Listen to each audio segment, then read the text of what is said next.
El desarrollo de la enfermedad a lo largo del tiempo es lo que se conoce como historia natural de la enfermedad, es decir, cómo transcurre esa enfermedad si nadie interviene para detenerla. Y esa historia natural de la enfermedad transcurre en 3 grandes periodos o etapas. Tenemos el periodo prepatogénico, que en él están presentes los factores desencadenantes de la enfermedad, estos 3 factores de la tríada ecológica que interactúan entre sí y que pueden estar en equilibrio y la enfermedad no desarrollarse, o puede romperse ese equilibrio y comenzar el riesgo a enfermarse. Este riesgo, cuando perdura en el tiempo, entonces la enfermedad se empieza a desarrollar. Ahora, el tiempo en que ese riesgo se transforma en enfermedad depende de la enfermedad. Hay enfermedades que tienen un riesgo alto, es decir, que en poco tiempo ya la enfermedad se manifiesta. Y hay otras donde el riesgo es menor y se necesita más tiempo de exposición a la gente para que esa enfermedad se exprese. Ahora, miren esto, el periodo prepatogénico de la enfermedad, prepatogénico es antes de la enfermedad, por lo tanto, la interacción de los factores y el riesgo es en una etapa de salud. Cuando se rompe el equilibrio, este riesgo constituye el estímulo para que la enfermedad ingrese o el agente ingrese al organismo y la enfermedad se manifieste. Y allí, entonces, estamos en la etapa del periodo patogénico. Este periodo patogénico, a su vez, tiene 2 etapas. La etapa subclínica es por debajo de la manifestación de signos y síntomas. Y una etapa clínica que es sintomática. Entonces tenemos una etapa asintomática y una etapa sintomática, ya de enfermedad presente. Y si esa enfermedad no se detiene, entonces llega el periodo pospatogénico. Y allí la enfermedad puede desencadenarse en distintas manifestaciones, es decir, puede suceder una recuperación integral de la persona, puede haber una recuperación con secuelas, puede hacerse crónica esa enfermedad o puede producir la muerte. Allí entonces estamos hablando del resultado de desenlace de esa enfermedad. Entonces, si nosotros observamos este cuadro que nos esquematiza los distintos eventos de la historia natural de la enfermedad, vamos a ver que en el periodo prepatogénico tenemos a la tríada ecológica interactuando, a la gente, al huésped y al ambiente, y que, si transcurre el tiempo necesario, constituyen el estímulo para que esa enfermedad comience a desarrollarse. Entonces, hay una entrada de la gente al organismo, hay una multiplicación de ese agente que puede ser bacteriano, viral, hongos o de otro tipo de agentes como ya vimos físicos o químicos, y luego va a haber algunas expresiones que son del tipo serológico que son subclínicas. Y a este periodo se lo denomina periodo de incubación. Todavía la persona no tiene ninguna manifestación que, digamos, le llame la atención o le impida desarrollar una vida normal, hasta que atraviesa esta línea que es el horizonte clínico. Y allí entonces comienzan a hacerse visibles los signos de la enfermedad, que pueden ser de distintos tipos, como ya estuvimos viendo.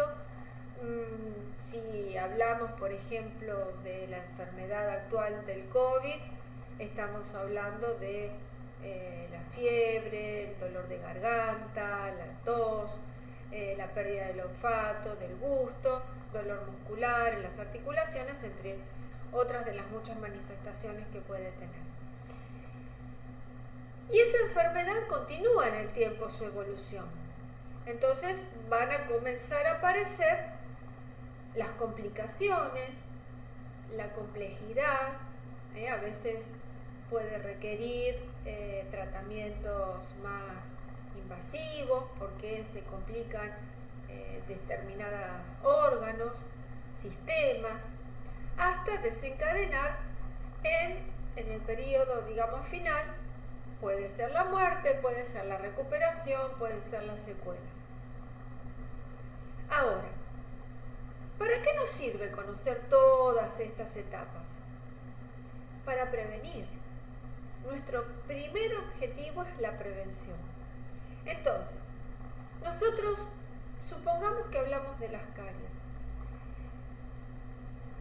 ¿Podemos evitar la enfermedad antes de llegar a la pérdida de la pieza dentaria?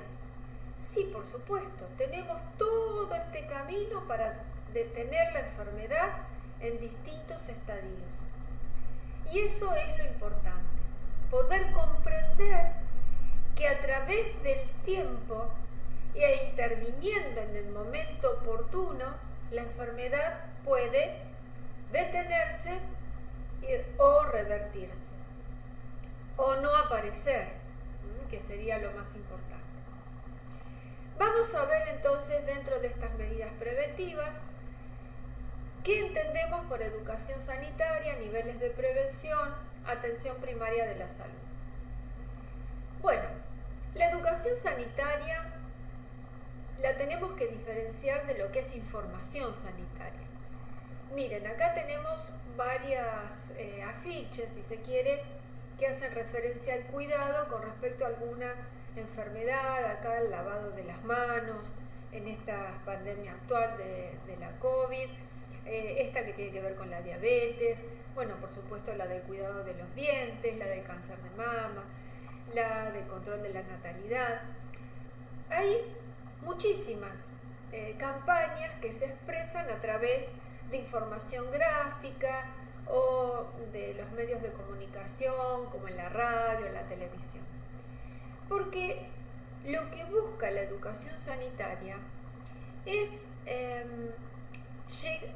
no solamente hacerle llegar información sobre determinadas enfermedades y cómo cuidarse, sino tratar de provocar un cambio en las conductas de las personas, un cambio de hábito para que se transforme en hábitos saludables, para que tomen conciencia de esas enfermedades, de las consecuencias que puede traer y crear, conductas de responsabilidad, del cuidado de la salud propia y de la salud comunitaria.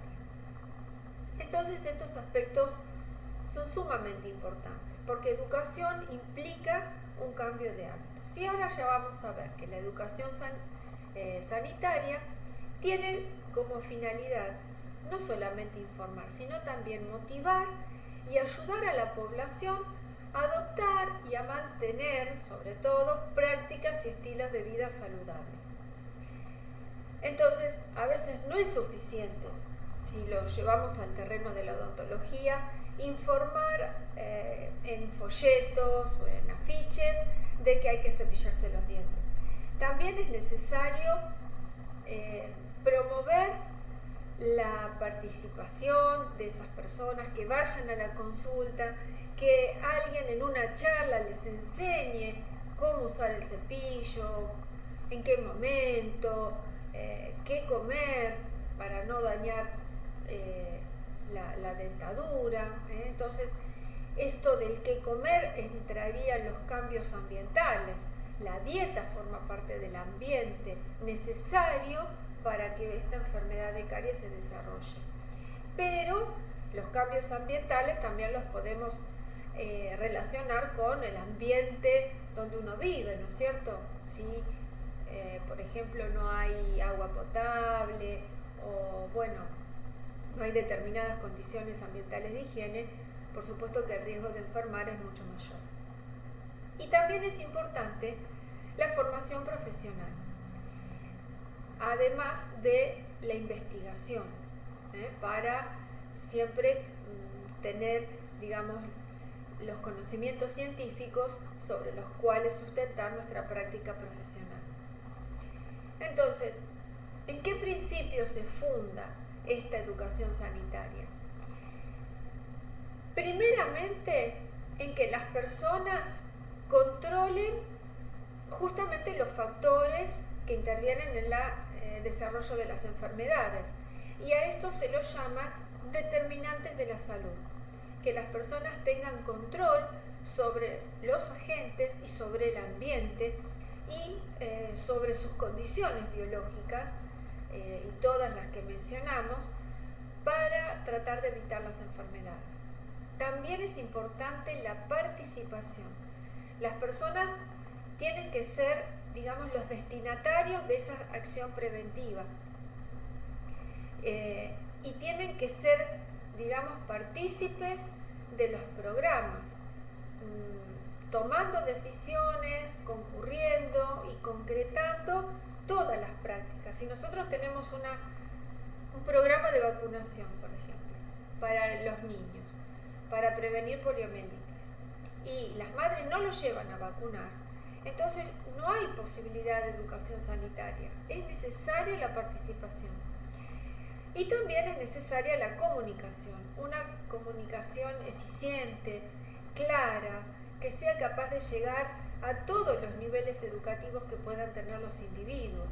Es informar a la población mediante distintos medios de comunicación para aumentar la concientización en aspectos de su propio cuidado y del cuidado de su entorno.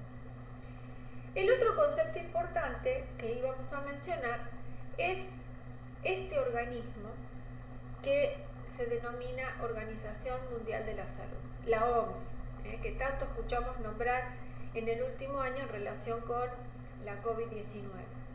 ¿Qué es la OMS? Es un organismo, por supuesto, internacional que depende de las Naciones Unidas y que se ocupa de los asuntos sanitarios internacionales, es decir, se ocupa de todo lo que concierne a las políticas de salud en todos los países miembros y prácticamente en el mundo. Y tiene una gobernanza, es decir, un aparato de gobierno que está constituido por la Asamblea Mundial, un director general y el Consejo Ejecutivo, que está formado por 34 miembros. El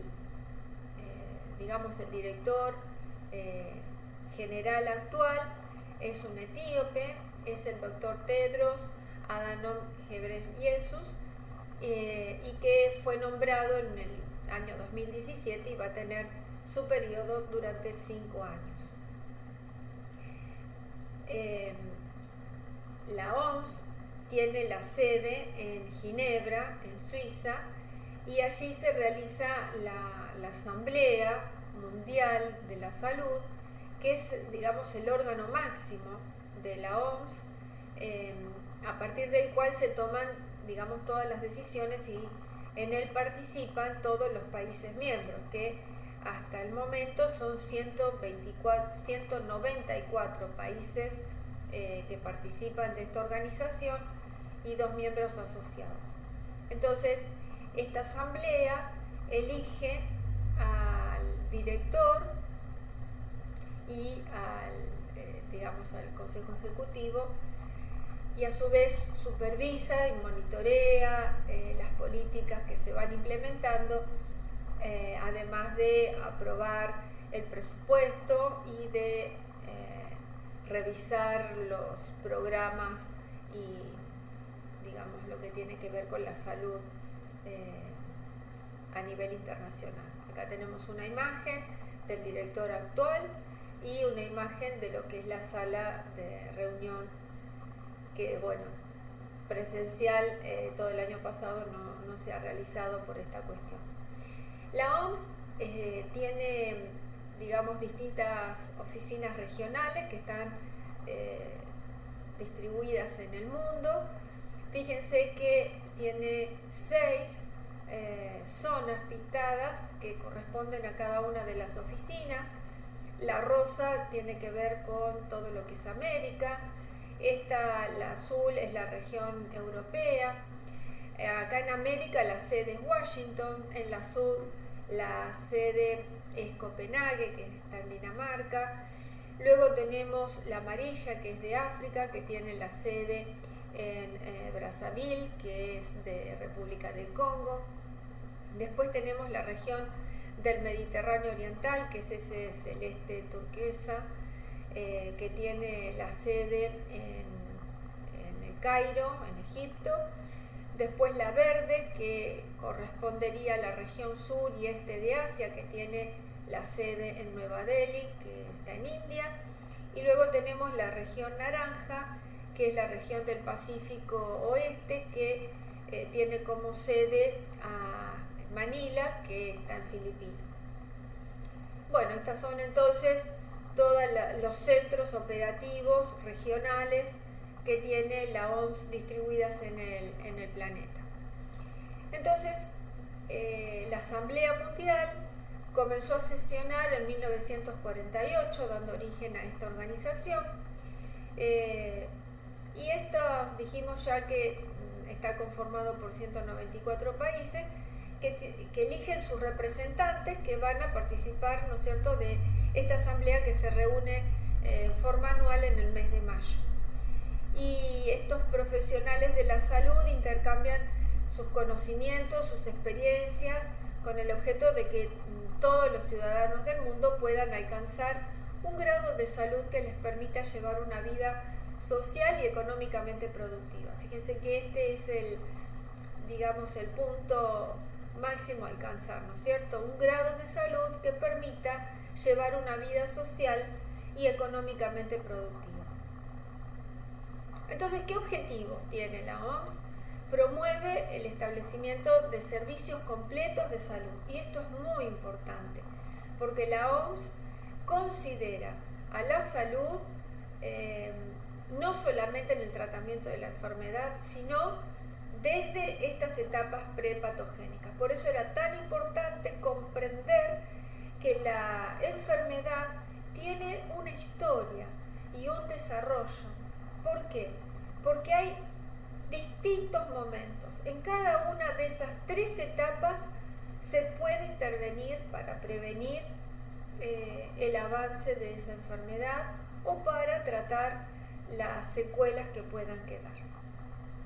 Entonces, la OMS lucha contra las enfermedades, lucha para el mejoramiento de las condiciones ambientales, para la formación de mejores profesionales, del personal de salud, para coordinar y desarrollar investigaciones, tanto en medicina como en servicios de la salud, y para planificar y ejecutar programas de salud. Y qué importante esto de la investigación en los tiempos actuales con esta pandemia de COVID, porque la Organización Mundial de la Salud estimuló justamente los procesos de investigación en relación a las vacunas que hoy están disponibles. Y fíjense que para obtener este estado de bienestar, esta salud, hay objetivos de la OMS que tienen que ver con el desarrollo sostenible. ¿Qué quiere decir esto? Estos son condicionantes que pueden favorecer o no el desarrollo de una enfermedad. Y fíjense, díganme si el fin de la pobreza. La pobreza produce enfermedad, por supuesto. El hambre produce enfermedad, por supuesto. Entonces, dentro de estos múltiples objetivos, donde está la alimentación, donde está la atención en salud, donde está la educación, la igualdad de género, el acceso al agua potable, el trabajo digno, las energías renovables, el cuidado del ambiente, de la fauna, de la vida marítima, de lo que son, los medios biológicos, ¿no? Los ambientes, en fin, toda una serie de objetivos que conducen a mejorar la calidad de vida, que es sumamente importante. Y estamos llegando a esta cuestión de la atención primaria de la salud. ¿Qué es la atención primaria de la salud? Miren, la atención primaria de la salud es la primera atención y la OMS la definió ya desde el año 1978 en Alma Ata como una estrategia. Es una estrategia necesaria para cumplir con el objetivo que se había fijado la OMS en ese año, que era la salud para todos en el año 2000. Bueno, estamos en el año 2021 y creo que todavía tenemos algunas complicaciones para haber cumplido esta meta, ¿no? ¿En qué consiste? Consiste en la atención sanitaria esencial, es la asistencia primera que debe recibir una persona y una comunidad, y que está basada en métodos que son científicamente fundados, métodos y tecnologías que están probadas científicamente y que además son socialmente aceptables, que están al alcance de todos los individuos y de las familias de una comunidad, que depende de la participación de estos individuos y que el costo puede ser asumido por esa misma comunidad o por el país. Todas estas condiciones son las que definen a la atención primaria de la salud. Entonces, es una asistencia esencial, está basada en métodos y tecnologías que son prácticos y científicamente fundados, que son aceptables, porque nosotros podemos tener una estrategia muy buena, una planificación bárbara, podemos tener el mejor diseño, pero si se contrapone con los hábitos culturales de una comunidad, nunca va a ser aceptada. Entonces, no es una cuestión menor que sea socialmente y culturalmente aceptable y que esté al alcance de todos, sobre todo los que, digamos, menos posibilidades de acceder a la salud tienen. Esta atención primaria de la salud no es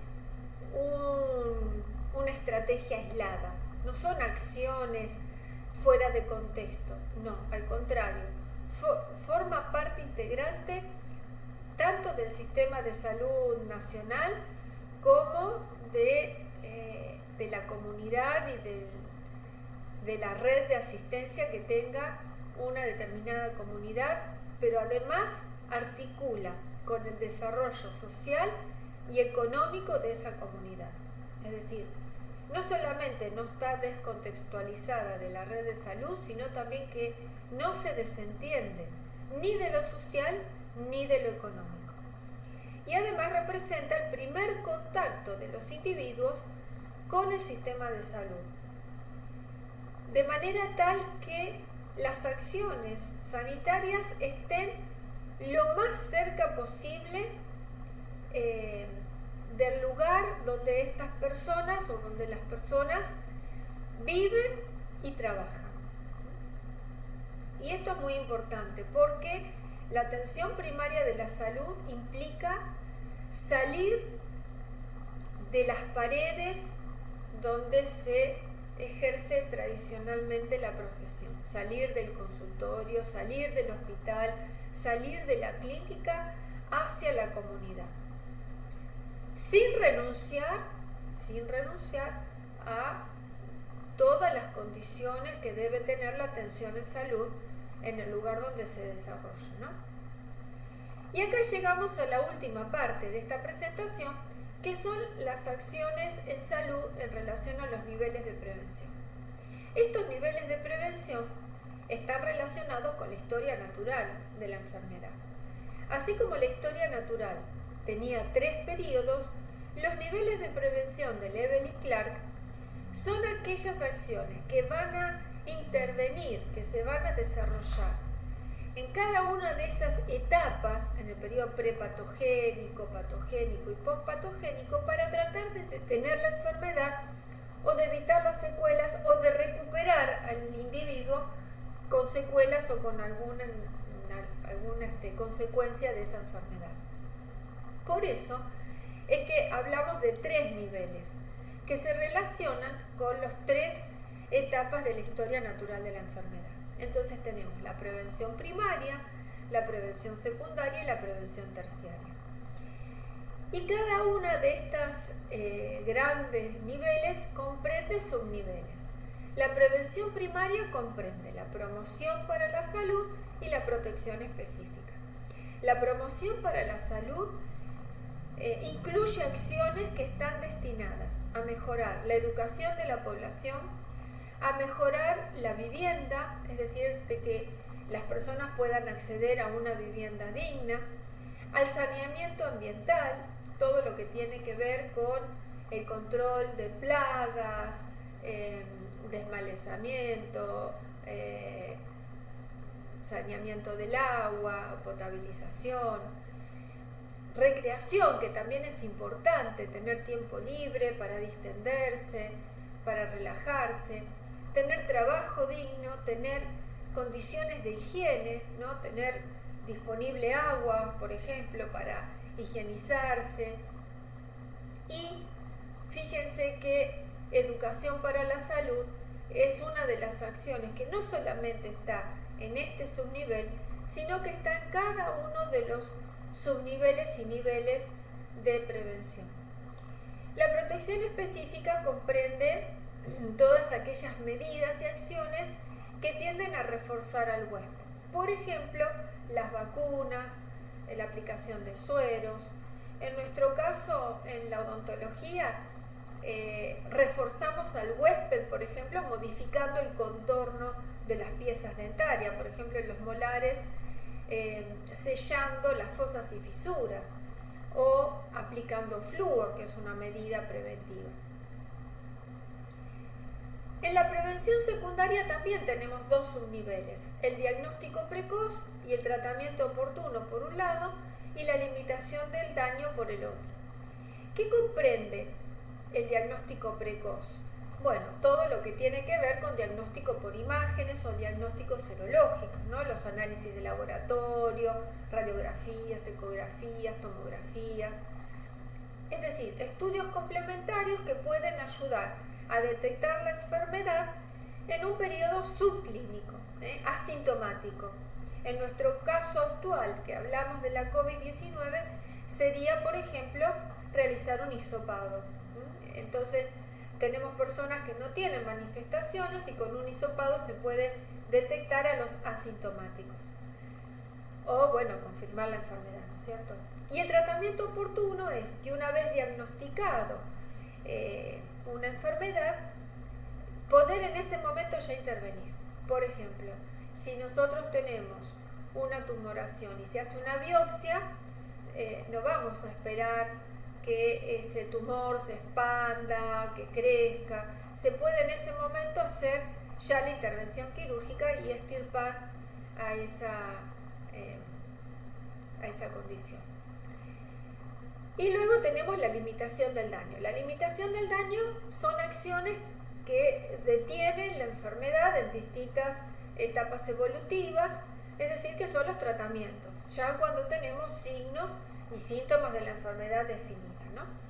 Y finalmente tenemos la prevención terciaria, que comprende las acciones de rehabilitación, que también educación para la salud es una de las acciones, y también, entre otras que podemos mencionar, tenemos, por ejemplo, en nuestra área la fonoaudiología o la atención de la discapacidad, la rehabilitación motora cognitiva, es decir, todo lo que conduzca a que el individuo pueda reinsertarse en su vida laboral y social.